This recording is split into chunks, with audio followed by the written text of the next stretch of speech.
A leer la Biblia esta noche en la carta de Pablo esta noche.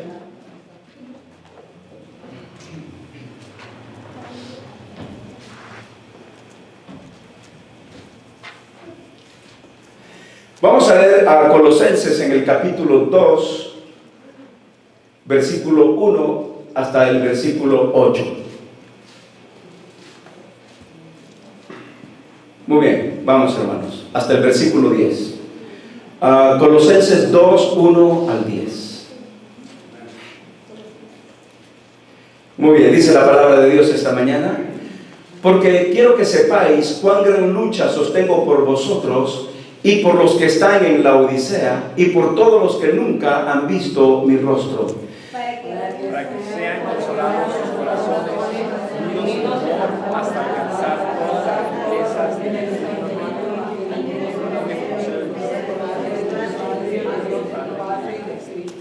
en quien están escondidos todos los tesoros de la sabiduría y del conocimiento.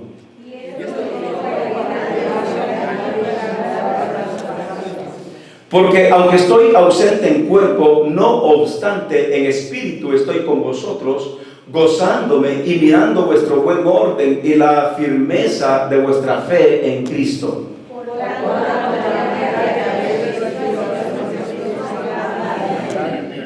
Arraigados y sobreedificados en Él y confirmados en la fe, así como habéis sido enseñados, abundando en acciones de gracias.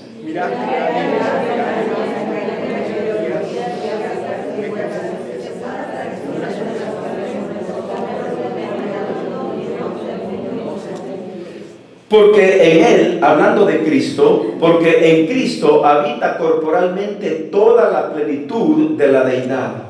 Y vosotros estáis completos en Él, que es la cabeza de todo principado y potestad. Esta es una carta preciosa escrita a la iglesia de los Colosenses, en donde el apóstol Pablo, una vez más, hermanos, desnuda su corazón de amor para esta preciosa iglesia. Esta era una iglesia que amaba al Señor, pero también era una iglesia que no estaba libre de caer, hermanos, en el engaño de personas que tienen palabras persuasivas para confundir y hacer caer a otras personas en doctrinas erróneas que no son el Señor Jesucristo.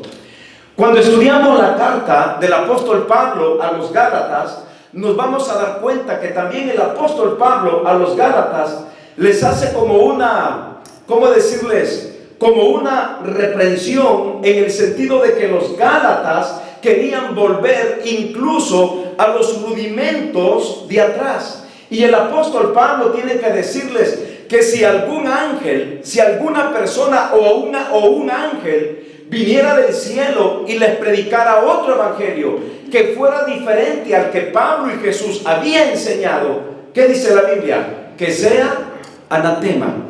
La palabra anatema es una palabra descriptivamente fuerte. Anatema significa maldito, simplemente maldito. Cuando a alguien le dicen, eres un anatema, quizás el que no sabe se puede poner a reír y va a decir, oh, me están diciendo algo bonito, o me están diciendo un apodo, un sobrenombre, y no se da cuenta que el significado, la raíz de esta palabra significa maldito. Entonces, Pablo a los Gálatas les dice que si un ángel viniera del cielo y les predica un evangelio diferente, y Pablo dice, no es que hayan otros evangelios, porque hay un solo evangelio. Pero ¿qué pasa con los hombres? Los hombres, por hacer su propia religión, están creando otros tipos de evangelio. Y por eso Pablo está diciendo, si un ángel viene del cielo y les predica otro evangelio diferente al que les hemos anunciado, sea anatema. Y cuando llegamos aquí a la carta de Pablo a los Colosenses, nos damos cuenta también que Pablo está diciendo que sostiene una lucha tremenda por los hermanos de la iglesia de Colosas. En el versículo 1 está diciendo, porque quiero que sepáis cuán gran lucha sostengo por vosotros. Y había otra iglesia, que esa iglesia se menciona ¿dónde? En el libro de Apocalipsis. ¿Se acuerdan de la carta a la Odisea? Entonces Pablo está mencionando aquí a los colosenses, porque esta carta es dirigida a ellos, pero no solamente tiene lucha por la iglesia de Colosenses, sino que también tiene lucha por la iglesia de la Odisea y por todos los que nunca han visto mi rostro. ¿Por qué Pablo podía hablar así como con esta autoridad de decir, tengo lucha, tengo preocupación, tengo algo que me inquieta por ustedes, sobre todo los que nunca han visto mi rostro?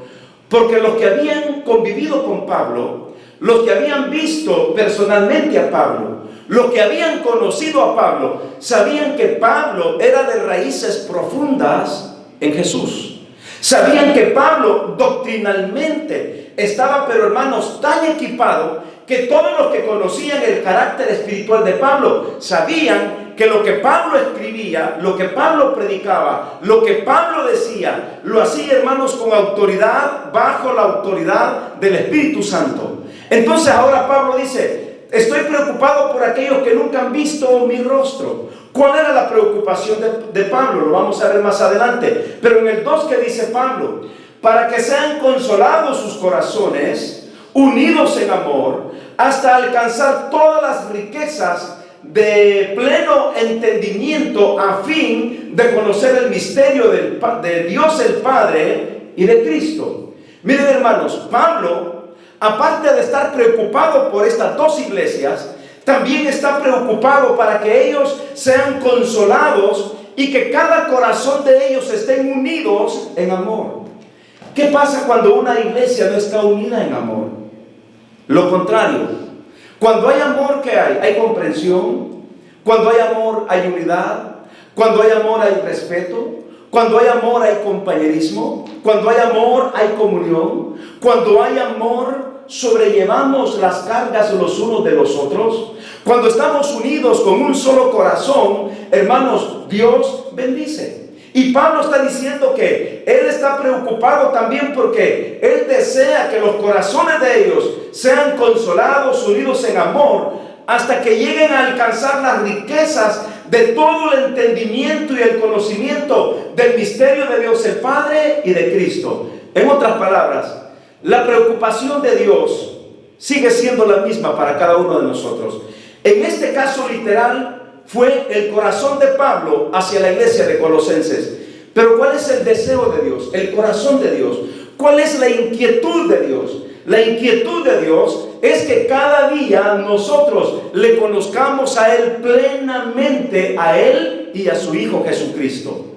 Hay uno de los pasajes en el Antiguo Testamento que me gusta mucho, en donde la Biblia dice que los hijos de Dios somos como la luz de la aurora. ¿Lo han leído, hermanos? ¿O tienen la idea? Dice que somos como la luz de la aurora que va de aumento en aumento hasta que el día es perfecto. En otras palabras, ustedes y yo como cristianos, la preocupación de Dios para mi vida, la preocupación de Dios para la vida de cada uno de ustedes y la mía, es que nosotros seamos así, como esa luz de la aurora que va de aumento en aumento, que vayamos creciendo y creciendo en conocimiento, en sabiduría, hasta que el día es perfecto. En otras palabras, hasta que podamos ver con claridad la riqueza y el conocimiento de nuestro Dios. ¿Se imagina, hermano? ¿Usted se siente feliz con ser hijo de Dios, sí o no? ¿Contento de tener una Biblia? ¿Contento de leerla? ¿Contento de que Cristo haya entrado a nuestros corazones? Si solo eso nos da felicidad y nos da gozo. Ahora, imagínese cuando el día sea perfecto. Cuando lleguemos, porque ahorita nuestro día todavía no está perfecto. Nuestro día será perfecto cuando Cristo venga, nos lleve o nos resucite y lo veamos a Él en todo su esplendor y en toda su gloria. Hasta entonces el día será perfecto. Pero mientras el día no es perfecto, ¿no es cierto que somos felices con lo que tenemos? Ahora, imaginémonos cuando ese día llegue. Cuando el día sea perfecto y nosotros veamos el rostro, la imagen pura, perfecta, el conocimiento pleno, el entendimiento absoluto de nuestro Dios y del Señor Jesucristo. Si ahora nuestros corazones rebosan de gozo, imagínense ese día. ¿No le gusta aquel canto que cantamos en las noches de oración la vez pasada? En presencia estar de Cristo, ver su rostro, ¿qué será? Cuando al fin y en pleno gozo, mi alma le contemplará. Cara a cara espero verle más allá del cielo azul. Cara a cara, en plena gloria, he de ver a mi Jesús. Y Pablo está diciéndole a los colosenses que su deseo es que ellos conozcan el misterio de Dios y que tengan un entendimiento pleno de Dios y de los misterios de Él y de Cristo. Hermanos, el desafío de Dios es para nosotros día con día que vayamos como esa luz de la aurora que va de aumento en aumento hasta cuando el Señor venga y el día sea perfecto. Si ustedes notan, en 1 Corintios 13, no tienen que leerlo, el apóstol Pablo también dice que ahora vemos como por un espejo, pero llegará el momento en que nosotros veremos tal como Él es y tal como son las cosas. Si ahorita me hace feliz contemplar mi perdón, contemplar mi salvación, contemplar la gracia de Dios en favor de mi vida, hermano, ¿qué no será cuando estemos ahí en presencia de Cristo? Será lo más glorioso, lo más maravilloso. Y Pablo en el versículo 3 dice: en Cristo están escondidos todos los tesoros ¿de qué? De la sabiduría y ¿qué más? Y del conocimiento. Queremos sabiduría, tenemos que buscar a Cristo. Queremos conocimiento, tenemos que buscar a Cristo. Estaba hablando yo con un día de esto de ciertos muchachos que se ponen a escribir cosas en Facebook, como por ejemplo de un muchacho que es cercano a mí, que pone esto por ejemplo en Facebook, hablando creo de África, de los niños en África, muchos de los que están muriendo, que padecen de hambre, y él dice: yo soy ateo, yo no creo en Dios. Si existiera Dios, ¿dónde está Dios con estos niños que están muriendo? Y él responde y dice: sí Dios existe, para hacerlos, y usa una expresión muy fea, para hacerlos peor, no es esa la palabra que usa, para hacerlos peor de lo que están. Cuando yo escucho todo esto y veo esto, o jovencitos, hace años yo estaba en El Salvador y un muchacho como de 14, 16 años había llegado a visitar a unos amigos míos de la iglesia Miramonte, y de repente lo escuché cantar una canción y le digo: ¿te gusta esa canción? Es una canción inconversa. Y me dice: sí, para mí ese cantante es mi ídolo. Pero yo quiero decirle que yo antes era ateo, un muchacho de 14, 16 años. Yo antes era ateo. Si no quería saber nada de Dios, pero mire, aquí estoy de visita y aquí estoy en esta iglesia. Cuando veo jóvenes de 14, 16 años que ni siquiera saben por definición ciertos términos, que creen que ese es el conocimiento del mundo, el decir que soy ateo, piensan que los llena de gloria, que todo el mundo se va a decir: oh, los felicito porque aquí tenemos un ateo. Si supieran que los ateos son las personas más amargadas sobre la faz de la tierra, porque están resentidos con Dios, porque están resentidos con la naturaleza, porque creen que Dios es el causante de todo cuando ni siquiera creen en Dios. ¿Sí me entienden lo que digo? Ni creen en Dios y están peleando con Dios, porque así son los ateos, son amargados entonces, y creen que están llenos de conocimiento y no se dan cuenta que la Biblia nos está diciendo esta noche a cada uno de nosotros, en el versículo 3, que en Dios, que en Cristo, están escondidos todos los tesoros de la sabiduría y del conocimiento. Quiero yo ser un hombre, hermanos, con pleno conocimiento, con pleno entendimiento. ¿En dónde está Cristo? Está revelado en las Escrituras. ¿En dónde está Cristo? Mora en nuestros corazones. Quiero yo tener la sabiduría de Dios, tengo que conocer a Cristo. Quiero yo tener entendimiento pleno de Dios, tengo que estudiar la Biblia, la Escritura, porque la Biblia dice que Jesús dijo: escudriñad las Escrituras, porque a vosotros os parece que ellas son las que dan testimonio de mí, y en ellas encontrarán ¿qué? La vida eterna. Entonces, hermanos, cuando vemos este pasaje de Pablo desea que tengamos el conocimiento de Dios, y dice que en Cristo están escondidos los tesoros del conocimiento y de la sabiduría. ¿Cuánta gente es filósofa hoy en día? y quieren apantallar a otros, como vamos a ver más adelante, y que tienen buena elocuencia, que tienen buena oratoria, que tienen buena palabrería, pero no pasa de eso. Es mejor que alguien no tenga buena oratoria, es mejor que seamos torpes para hablar, pero salvos en el alma y que nos vayamos al cielo, a que seamos muy buenos para hablar y que nos vayamos al infierno. Si me captan la idea, hermanos, porque hay gente, como dicen más adelante, que usan palabras persuasivas, es decir, palabras que encantan, palabras que endulzan, palabras que envuelven, palabras que nada más son palabras, pero son notas resonantes sin ningún sentido, sin ninguna razón, sin ningún propósito. En el versículo 4 Pablo dice, y esto lo digo para que nadie os engañe, y aquí viene el punto, para que nadie os engañe con palabras persuasivas. ¿Y qué más dice en el versículo 5? Porque aunque estoy ausente en cuerpo, no obstante en espíritu estoy con vosotros. Y de aquí quiero explicarle más adelante, pero el versículo 4 lo quiero detener un poquito. Pablo dice que nadie os engañe con palabras persuasivas. ¿Qué podrían ser palabras persuasivas? Me estoy acordando porque una palabra persuasiva no necesariamente es una palabra negativa.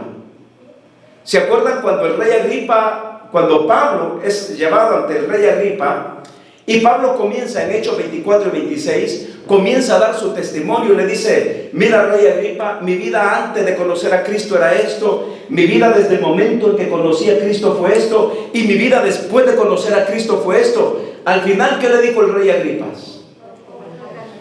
Por poco me persuades a ser cristiano. Es decir, que la persuasión no necesariamente son palabras negativas. La persuasión también lleva una connotación positiva de hacernos entender ciertas verdades. Pero Pablo aquí está hablando de aquellas palabras persuasivas que no tienen nada que ver con el término y concepto de las verdades de Dios, sino que persuaden no para decir la verdad, sino para decir la mentira en contra de Dios y en contra de Cristo. Hoy en día, hermanos, hay tantas religiones que parecen cristianas. Y por televisión, te va a decir el pastor mira mucho televisión, solo miro 8 horas al día. Hermanos, veo tantos programas en donde, de canales diferentes, en donde pongo un canal y la persona, uno cree que está hablando, y sí, hasta mejor que los pastores predicando. Y al final salen con su paquete de idolatría o sus cosas de ancestrales, y que esto y lo otro, y uno dice, por poco me persuade a pensar que es cristiano, pero no era cristiano. Estaba yo en un gimnasio hace poco, ahí en el área de la zona caliente, donde uno va y que baja hasta 50 libras en 20 minutos, hermanos. Y habíamos como unas 8 personas. Había unos señores que hablan español, había uno que él se había cortado el dedo ya por mucho tiempo. Así, estaba así. Entonces llega otro y le dice, oh, ¿qué tal? ¿Cómo estás? Y le hizo así. Y le dice el otro, oh, levanta la mano para que vea que te falta el dedo. Y ya se pusieron a reír, ya se conocían. Y comienza el señor del que se cortó el dedo y dice, esto fue hace años, con una sierra. Por un pedacito, dice, una pestañita de madera en la sierra eléctrica, por hacer un pequeño saque, no era ni 1 centímetro que tenía que cortar, y por un accidente me llevó el dedo. Y luego dijo él, la persona, pero en realidad no fue la sierra, el que me cortó el dedo fue el diablo, no fue la sierra, fue el diablo. Entonces yo en mi mente, escuchándolo, dije, este hombre va a comenzar a hablar de religión. Y comenzó, no, fue la obra del diablo, pero ahora dijo él, al diablo yo no le tengo miedo, porque Dios puso al diablo para que me cortara el dedo, para que yo buscara de Dios. Y yo dije, pues va por buen camino. Y comenzó a hablar, pero bien fuerte, para que todos escucharan. Y decía, pero ahora el diablo, dice, no tiene potestad sobre mí, no tiene autoridad sobre mí. A partir de ahí, yo descubrí que Dios puso al diablo para que yo buscara su rostro, buscara su presencia, para que yo dije, bueno, ¿cómo quisiera yo tener ese valor de hablar fuerte aquí en esta cosa caliente para que todos sepan del Evangelio. Y seguí escuchando, yo hasta quería intervenir, ya me entró como ganas de predicar también, yo ya como Pablo en Atenas, ¿me entiende? Ya queriéndome parar ahí. Bueno, y al momento va diciendo este hombre va diciendo, sí, pero Dios me dijo que van a venir ciertos ángeles a destruir todo y que esto y que lo otro, el chamuco ya no tiene entrada sobre mi vida, yo lo veo, aquí está entre nosotros. Ay, yo dije, ¿verdad que no me vuelva a ver a mí? Aquí está entre nosotros. Y comenzó a hablar de las vibras y comenzó a hablar de esto y del otro. Entonces yo dije, no, yo no quiero tener el valor que tiene este hombre para estar hablando lo que está hablando. Pero al principio usó palabras que son persuasivas, es decir, que llaman la atención. Y yo dije, este hombre es un verdadero cristiano. Y cuando llegué a la casa le conté a Mirna, hay gente tan loca que uno cree que realmente al principio están en el Evangelio completo, en el Evangelio de Dios, pero al final, hermanos, se da cuenta uno de que solamente están metidos en una religión. Y él decía ahí, no, así públicamente decía, yo soy esquizofrénico y soy no sé qué, pero ya no ocupo pastillas desde que Dios entró en mi vida y que Dios me dijo, ya no ocupas estas pastillas. Y yo creo que sí las ocupo. Hermanos, qué terrible. Y Pablo está hablando de aquellos que usan palabras persuasivas. Y ahora Pablo dice, y esto digo para qué, en el versículo 4, para que nadie os engañe con palabras persuasivas, porque aunque estoy ausente, y aquí hermanos me quiero detener un poquito, porque aquí muchos se aprovechan de no venir a la iglesia. ¿Ven cómo dice el versículo? Porque aunque estoy ausente en cuerpo, no obstante en espíritu estoy con vosotros. Hay muchos hermanos que yo les digo, hermano, ¿por qué no viniste el miércoles? O el domingo pasado. No, yo ahí estuve, pastor. No es que no te vi. No, ahí estuve en espíritu. Mentiroso, andaba en la playa, andaba en el cine. O sea, ahí estuve en espíritu. Y se agarran de este pasaje donde Pablo dice que él estuvo ausente en cuerpo, pero presente en espíritu. Hermanos, se imagina, mire, hoy tenemos una linda asistencia. Pero se imagina si solo vengo yo, la niña y Mirna y otros más. Y bueno, mire cuántos espíritus hay ahí, hermano. Qué triste, ¿no? Imagínense que no hubiera venido la mayoría hoy esta noche. Por ejemplo, el domingo faltó Sofía porque estuvo enferma.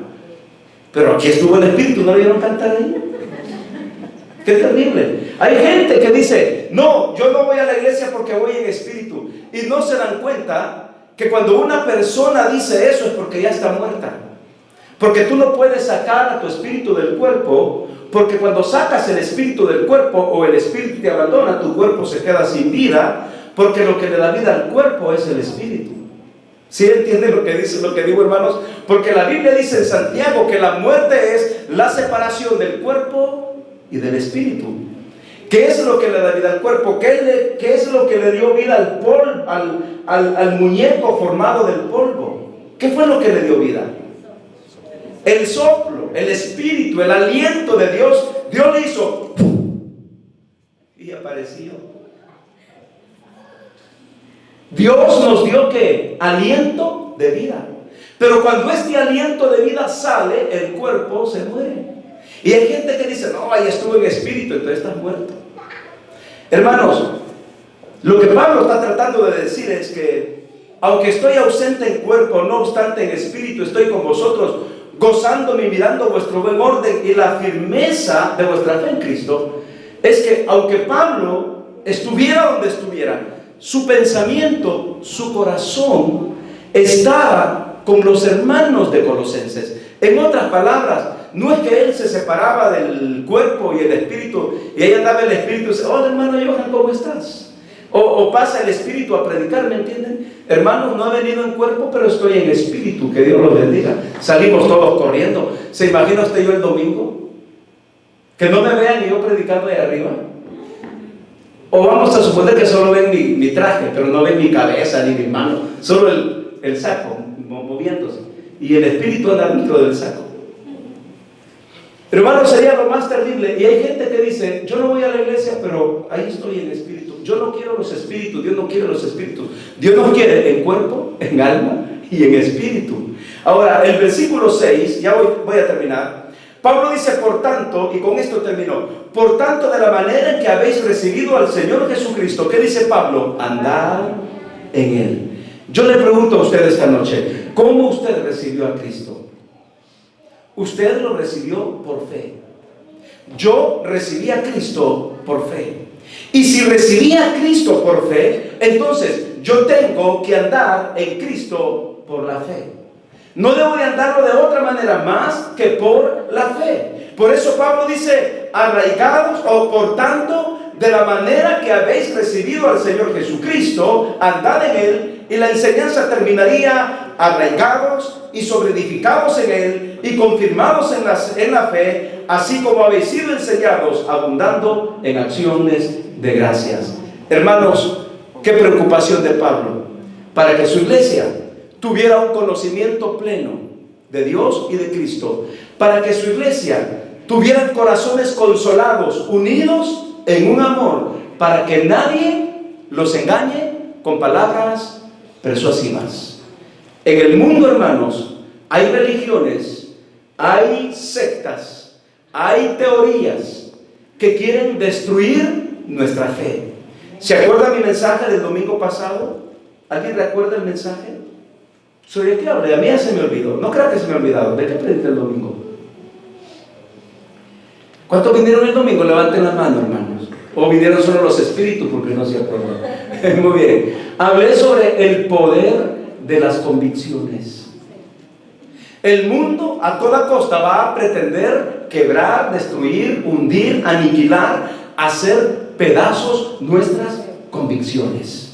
Pero si estamos arraigados y sobreedificados en Él y confirmados en la fe, hermanos, no hay nada que nos pueda destruir. Palabras persuasivas no nos pueden detener. ¿Por qué? Porque el deseo de Dios y el deseo de Pablo es que tengamos pleno conocimiento de Dios y de Cristo, en quien están escondidos todos los tesoros del conocimiento y de la sabiduría de Dios.